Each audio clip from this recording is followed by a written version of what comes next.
Hello friends, नमस्कार। मैं सिकंदर कुमार आप सभी का स्वागत करता हूं। फ्रेंड्स, आज से हम लोग एक न्यूज़पेपर सीरीज चला रहे हैं। इसमें हम लोग वही सब न्यूज़ देखेंगे जो बीपीएससी परीक्षा के दृष्टिकोण से महत्वपूर्ण होगा और साथ ही साथ अन्य पीसीएस परीक्षा के दृष्टिकोण से भी महत्वपूर्ण साबित होगा। तो हम लोग जो है बेकार न्यूज़ नहीं देखेंगे, सिर्फ और सिर्फ परीक्षा के दृष्टिकोण से जो महत्वपूर्ण आर्टिकल होगा उसको हम लोग देखेंगे। तो देखिए, इसमें आज का है ये आज का आर्टिकल है, आज का हिंदुस्तान। देखिए 9 जून 2021 का यह पेपर है ना, 9 जून 2021 का। तो इसमें जो है पहला हेडलाइन है, देखिए, अनलॉक 1 की शुरुआत।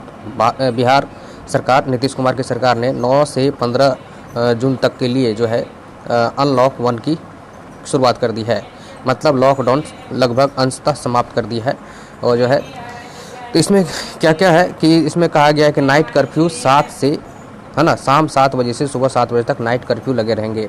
नाइट कर्फ्यू का मतलब ये है कि उसमें कोई भी आवागमन नहीं होगा, कोई किसी भी तरह का निजी वाहन और पैदल चलना ये भी बंद रहेगा।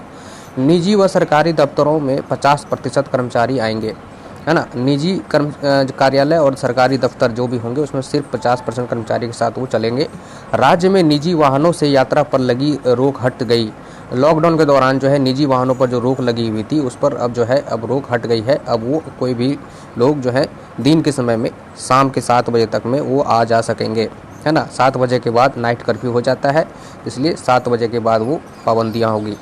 तो बाज़ार शाम 5 बजे तक, सुबह से 5 बजे तक, 5 बजे सुबह से शाम 5 बजे तक जो है बाज़ार खुली रहेंगी और दफ्तर जो है मात्र 4 बजे तक ही, शाम तक ही खुले रहेंगे। तो ये जो है बिहार सरकार के द्वारा यह निर्णय लिया गया, है ना। कोरोना का जो है कुछ संक्रमण दर घट रहा है, इसी को ध्यान में रखते हुए अर्थव्यवस्था को भी पटरी पर लाना है, इसीलिए जो है यह निर्णय लिया गया है। बिहार, देखिए, बिहार में बुधवार में से अनलॉक 1 की शुरुआत हो गई। ठीक है, अनलॉक 1 की शुरुआत हो गई। यहाँ पर ये लिखा हुआ है, नाइट कर्फ्यू का ऐलान किया मुख्यमंत्री ने। शाम 7 से सुबह 5 बजे तक जो है ये नाइट कर्फ्यू रहेगी। स्कूल, कॉलेज, धार्मिक स्थल, cinema hall, shopping mall, club, swimming pool, stadium, gym, park और उद्यान मतलब पार्क होता है ये सब, और शैक्षणिक संस्थान ये सारे बंद रहेंगे। अभी फ़िलहाल ये सब बंद ही रहेंगे। ठीक है, बाकी सभी दुकान सब खुलेगी। ठीक है, नाइट कर्फ्यू से पहले चल सकेंगे निजी वाहन। नाइट कर्फ्यू से पहले मतलब शाम के 7 बजे से पहले दिन भर निजी वाहन चल सकेंगे। शादी समारोह में देखिए जो है वही पहले की जो पाबंदियाँ थी वो लगी रहेगी। शादी समारोह में और श्राद्ध में मात्र 20 लोगों की अनुमति होगी। जिलाधिकारी और सख्ती कर सकेंगे। जिलाधिकारी को, है ना, यथास्थिति को देखते हुए वो जो है उनको पावर दिया गया है कि वो अपने स्किल से अपने डिसीजन ले सकेंगे, है ना। कहाँ पर धारा 144 लगाना है और कहाँ पर क्या करना है, ये जिलाधिकारी को पावर दे दिया गया है। इसके साथ ही साथ देखिए इसमें जो निर्णय लिया गया राज्य सरकार के द्वारा, है ना, स्कूल, कॉलेज, कोचिंग संस्थान, मॉल और धार्मिक स्थल बंद रहेंगे, है ना, ये सब सारे बंद रहेंगे। ठीक, नेक्स्ट चलिए।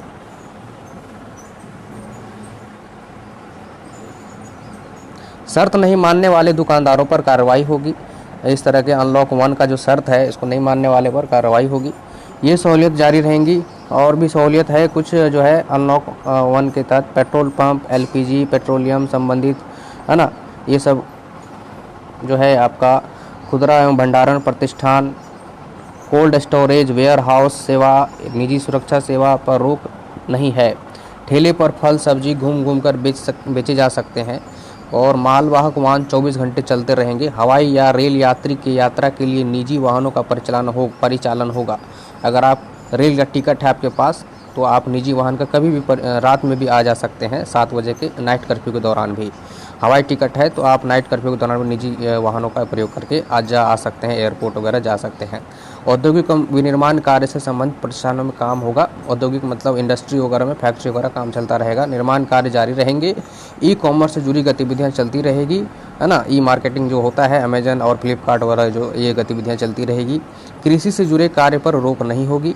ठीक है, और मीडिया पर भी कोई रोक नहीं है, मीडिया का काम भी होता रहेगा। चलिए नेक्स्ट एक न्यूज़ है, बहुत ही अच्छा न्यूज़ है।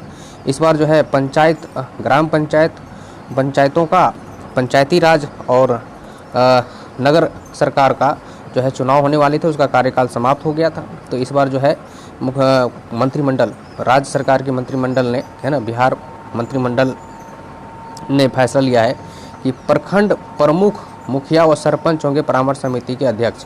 मतलब क्या है कि वो जो है 15 जून से उन लोगों के समाप्त हो जाएगी उन लोग का कार्यकाल, मुखिया वगैरह का पंचायत, ग्राम पंचायत में, और मध्य स्तर पर पंचायत समिति का जो होता है प्रमुख, और जिला स्तर पर जो जिला पंचायत होता है, जिला परिषद के जो अध्यक्ष होते हैं वो जिला परिषद।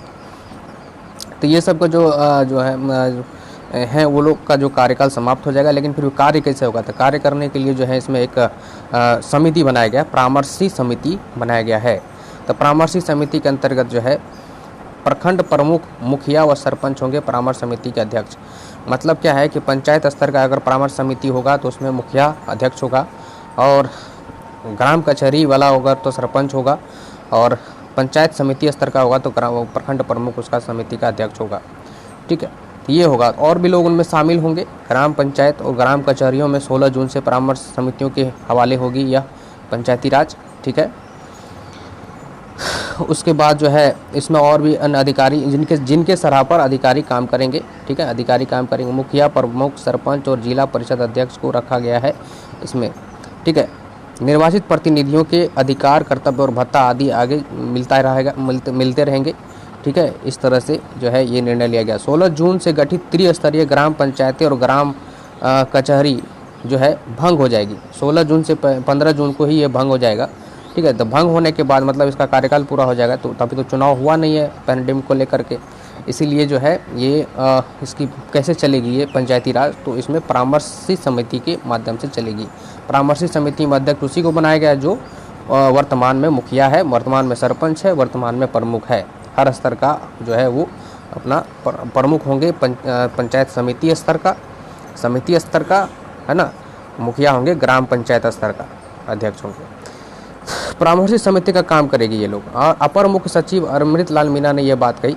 ठीक है, तो ये है, तो ये परामर्श करेंगे और बाकी अधिकारी लोग जो होते हैं, संबंधित अधिकारी, वो कार्य करेंगे। तो इस तरह का ये निर्णय लिया गया है।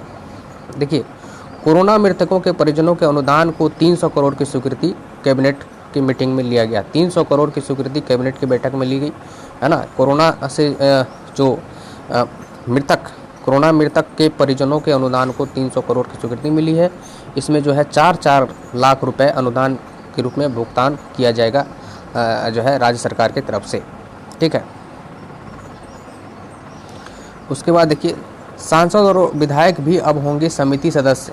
अब देखिए, जो ग्राम स्तर के जो परामर्शी समिति होंगे उसके तो होंगे मुखिया अध्यक्ष होंगे, और समिति स्तर के जो है, जो प्रखंड स्तर के जो होते हैं, जिसमें प्रमुख जो होते हैं अध्यक्ष, और बाकी उस क्षेत्र से रिलेटेड जितना भी विधायक, एमएलसी और सांसद हैं वो भी ऑटोमेटिकली उसमें सदस्य होंगे। यही बात इसमें कहा गया है। और जिला परिषद के स्तर के जो परामर्शदात्री समिति होंगे उसमें जो है उस जिला के अंतर्गत जितने भी सांसद आते हैं, विधायक आते हैं, वो भी ऑटोमेटिकली जो है ना, ऑटोमेटिकली अपने आप वो सदस्य माने जाएंगे, है ना। ये है, यही चीज़ इसमें कहा गया है। जब भी बैठक होगी तो इन लोगों को भी आमंत्रण किया जाएगा, जब तक कि पंचायती राज का चुनाव नहीं हो जाता है। तो यही चीज़ इस आर्टिकल में दिया गया है। ठीक, और अन्य भी डिसीजन इस कैबिनेट मीटिंग में लिया गया है। कैबिनेट मीटिंग हुई है। अब देखिए, ये बहुत इंपॉर्टेंट है परीक्षा के दृष्टिकोण से, है ना। ये करंट अफेयर्स, बिहार के करंट अफेयर्स के अंतर्गत भी आ सकता है ये। तो ये देखिए, डॉल्फिन अनुसंधान केंद्र निर्माण की बाधा दूर हो गई। डॉल्फिन अनुसंधान केंद्र कहाँ बन रहा है, तो पटना विश्वविद्यालय के परिसर में बन रहा है, गंगा तट पर। गंगा तट के किनारे में जो है पटना विश्वविद्यालय, उसके पीछे में काली घाट है, जानते होंगे। विधि कॉलेज, गंगा तट पर स्थित विधि कॉलेज के घाट पर राष्ट्रीय डॉल्फिन अनुसंधान केंद्र के निर्माण के लिए बिहार बिल्डिंग बायलॉज 2014 शिथिलीकरण की स्वीकृति कैबिनेट ने दे दी है। कैबिनेट ने स्वीकृति दे दी है, अब उसकी बाधा दूर गई और इसका कार्य अब शुरू हो जाएगा। आपको पूछा जाएगा डॉल्फिन अनुसंधान केंद्र बिहार में कहाँ बन रहा है, तो पटना विश्वविद्यालय के परिसर में बन रहा है। अगला आर्टिकल देखिए, ये है बाढ़ वाले क्षेत्रों में चलंत चिकित्सा दल बनेंगे, नाव से करेंगे भ्रमण।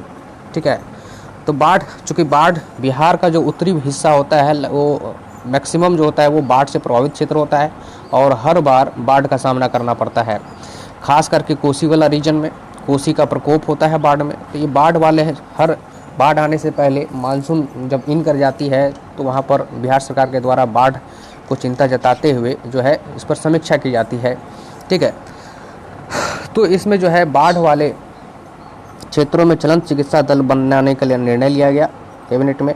नाव से करेंगे भ्रमण, इस तरह का निर्णय लिया गया। जो है डॉक्टर का जो दल होगा उसमें नर्स होगा, है ना, पैरामेडिकल स्टाफ होगा, डॉक्टर होंगे, ये नाव से भ्रमण करेंगे। इस नाव का व्यवस्था कौन करेगा? तो उसकी जिम्मेदारी दी गई है सीओ को, संबंधित अंचलाधिकारी को जो है ये जिम्मेदारी दी गई कि आप नाव की व्यवस्था करेंगे।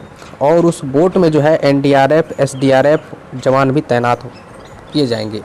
और है ना, NDRF national disaster response force जो होता है डिजास्टर से लड़ने के लिए, डिजास्टर से लोगों को बचाने के लिए, है ना। एसडीआरएफ स्टेट का जो है डिजास्टर रिस्पांस फोर्स होता है, वो भी इसमें शामिल होंगे। प्रभावित क्षेत्रों में लोगों को आसानी से चिकित्सा, बाढ़ प्रभावित क्षेत्रों में आसानी से चिकित्सा सुविधा उपलब्ध कराने के लिए चलंत चिकित्सा दल का गठन किया जाएगा। ये कैबिनेट में फैसला लिया गया। इस दल में जो है डॉक्टर होंगे और नर्स होंगी, एएनएम होंगे, ठीक, पैरामेडिकल स्टाफ होंगे, ठीक है। आपदा प्रबंधन विभाग एनडीआरएफ और एसडीआरएफ के समन्वय से नाव की व्यवस्था की जाएगी, जिसकी व्यवस्था जो है सीओ अंचलाधिकारी के द्वारा जो है किया जाएगा। प्रबंधन ये करेंगे नाव का एनडीआरएफ और एसडीआरएफ के समन्वय से चलेगा, कोऑर्डिनेशन से चलेगा। ठीक है, तो ये चीज़ है। दूरस्थ क्षेत्रों को भ्रमण चिकित्सा दल करेगा, जहां पर बाढ़ प्रभावित क्षेत्र है, बाढ़ के दौरान इस पर जो है भ्रमण किया जाएगा। डेडिकेटेड बोट की व्यवस्था की जाएगी, जो डेडिकेटेड बोट होंगे वो इसी कार्य के लिए होगा। ठीक है, डॉक्टर का रोस्टर बनाने का निर्देश दे दिया गया है कि अभी से जो है एक टीम बना दीजिए, जब बाढ़ आएगा उस समय भोज के बेर में कुम्हार मत रोपिएगा, अभी जो है जो करना है कर लीजिए। समीक्षा बैठक के बाद तैयारी तेज हो गई। मुख्यमंत्री ने बाढ़ पूर्व तैयारी की समीक्षा जो है बैठक की और उसके बाद जो है आदेश दे दिया तेजी से इस पर अमल करने का।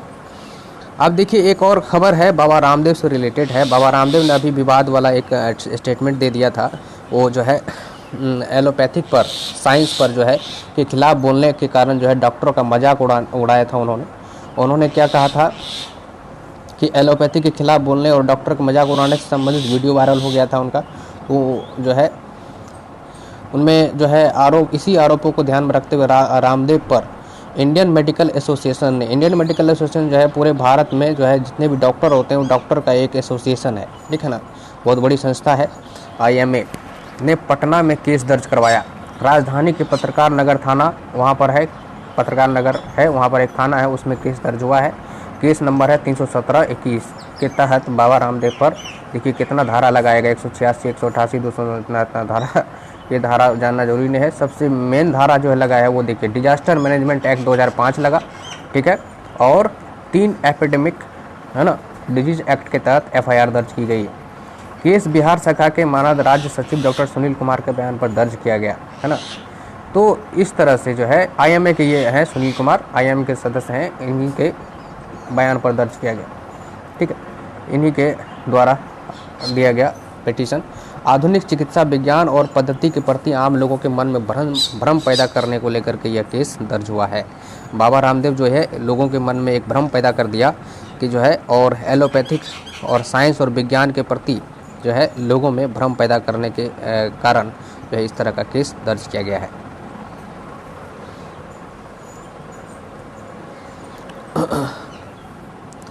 देखिए एक योजना है अपनी क्यारी अपनी थाली, ये बिहार सरकार की योजना है और इसमें बिहार कृषि विश्वविद्यालय के पहल पर यह योजना चलाई जा रही है। बिहार कृषि विश्वविद्यालय और बिहार सरकार के समाज कल्याण विभाग के एकीकृत बाल विकास योजना ICDS के सहयोग से ये योजना चलाया जा रहा है ना। बिहार कृषि विश्वविद्यालय और बिहार सरकार के समाज कल्याण विभाग के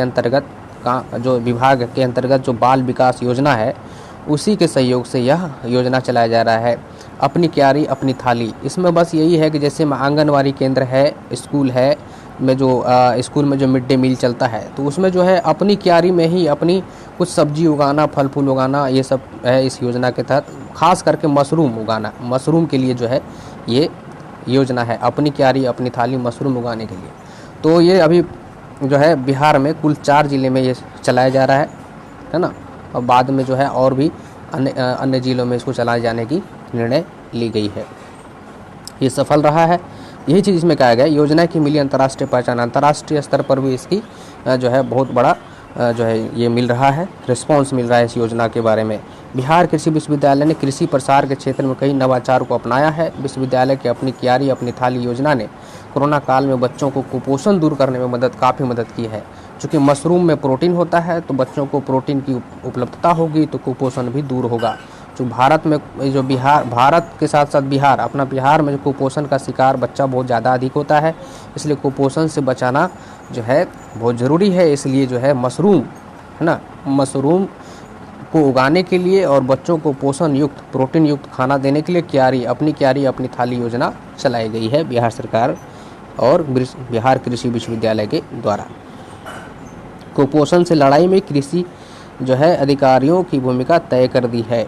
ठीक है, ये है कुपोषण दूर करने का प्रयास मशरूम उत्पादन से हो रहा है। खगड़िया और पूर्णिया में भी पोषक तत्वों से भरपूर सब्जियों की खेती हो रही है। ठीक है, तो इस तरह से